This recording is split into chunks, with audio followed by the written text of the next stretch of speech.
सभी को praise the Lord. मैं नीलम नाग, मैं झारखंड रांची से बोल रही हूँ। जुलाई महीने में मेरे बेटा का पहला फीवर आया था जो कंटिन्यू रहा। तो रांची में जब डॉक्टर को दिखलाया तो डॉक्टर ने आशंका जताया कि ये ब्लड कैंसर हो सकता है। तो जब मैंने पहली बार ऐसा वर्ड सुना तो मेरा तो पैरों तले जमीन निकल गया कि इतना छोटा बच्चा 2.5 साल का है। और पहला मेरे मन में यही वचन आया उस वक्त कि जब जो परमेश्वर से प्रेम करते हैं उनके लिए हर एक बातें मिलकर भलाई को उत्पन्न करती है। तो मैं इस वचन में बनी रही और इस वचन को स्मरण करते मन में यही आया कि शायद ये परमेश्वर की इच्छा है कि बीमारी के माध्यम से परमेश्वर कुछ है जो करना चाह रहे हैं। लेकिन बच्चे को तकलीफ में देख के बहुत मन दुखी होता था। मेरे बेटा का ट्रीटमेंट शुरू हुआ। रांची से हम लोग कलकत्ता गए, वहाँ बोन मेरो से कंफर्म हुआ।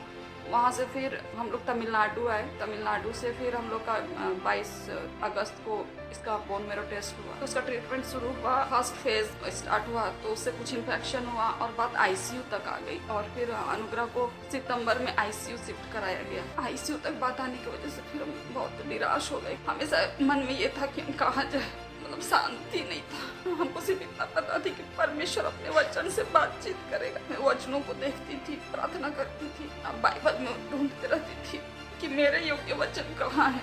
उस समय तक मैंने अंकित सर का वीडियो नहीं देखा था, वचन की घोषणा, लेकिन मेरे मन में था कि मुझे वचन चाहिए।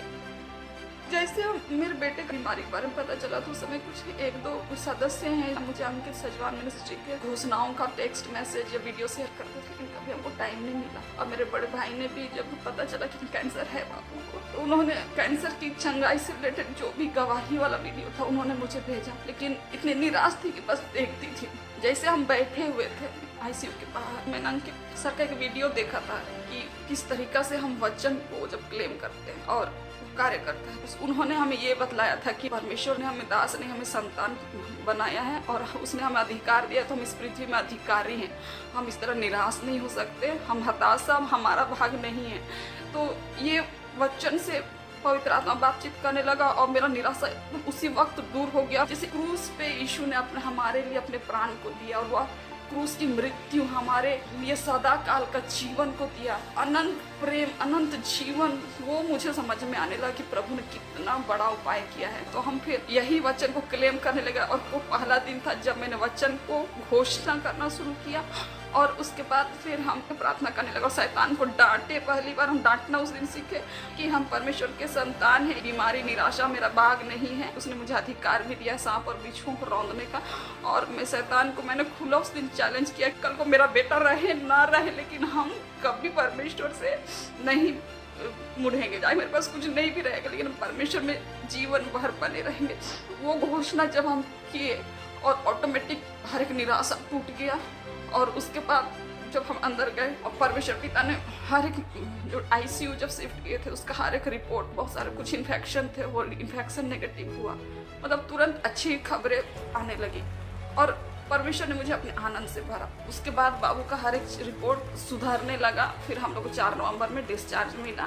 तो 2.5 महीने के बाद हम लोग हॉस्पिटल से बाहर निकले तो हम फिर एफओएलजी के वेबसाइट में जाकर के मैसेज सब सुनने लगे और देखते देखते फिर हमको कॉन्वेंट नाइट प्रेयर का भी पता चला। तो नाइट प्रेयर में बैठने लगे। वहाँ लास्ट में भी बोला जाता था कि जिनके पास मेडिकल रिपोर्ट है उसको हाथ में लीजिए, प्रार्थना कीजिए। As a sign that Lord is changing reports, I am just laying my hands here. By faith you agree with me. पिता ये सारी रिपोर्ट बदल चुकी हैं यीशु के नाम। तो मेडिकल रिपोर्ट को जब हम हाथ में लेकर के प्रार्थना करने लगे कि प्रभु इस यीशु तेरे कोड़े खाने से अनुग्रह चंगा हो चुका है और इस मेडिकल रिपोर्ट को आपने बदल दिया है। जब हम एक दिन ओपीडी के लिए हॉस्पिटल गए तो डॉक्टर ने बोला कि इसका हम लोग एक टेस्ट करेंगे। तो फिर हम पूछे कि एमआरडी रिपोर्ट क्या होता है, टेस्ट क्या होता है। तो उन्होंने कहा इससे पता चलेगा कि वो बीमारी का सेल कितना इसके अंदर है। जब वो टेस्ट हुआ नेक्स्ट ओपीडी में बहुत खुशी के साथ इस बात को बताया कि अनुग्रह के शरीर में अब ब्लड कैंसर के एक भी सेल नहीं है। और मैं बहुत धन्यवाद से भर गई, परमेश्वर पिता का धन्यवाद देती हूँ। प्रभु ने उसे ब्लड कैंसर से पूर्ण रीति से चंगाई दिया। मैं धन्यवाद देती हूँ परमेश्वर पिता का, उन्होंने मुझे कभी अकेला नहीं छोड़ा। और धन्यवाद देती हूँ अंकित सर का, एफओएलजी कलीसिया का। लेकिन हम परमेश्वर पिता का धन्यवाद देते हैं कि सिर्फ चंगाई नहीं, लेकिन मैंने एफओएलजी कलीसिया के माध्यम से मैंने बहुत आशीष पाया है। मैंने आत्मिक चंगाई पाई है, मैंने भावनात्मक चंगाई पाई। विजयी जीवन कैसे जीना मैंने सीखा है। सारा आदर, प्रशंसा, धन्यवाद परमेश्वर को मिले। आप सभी को प्रेज द लॉर्ड।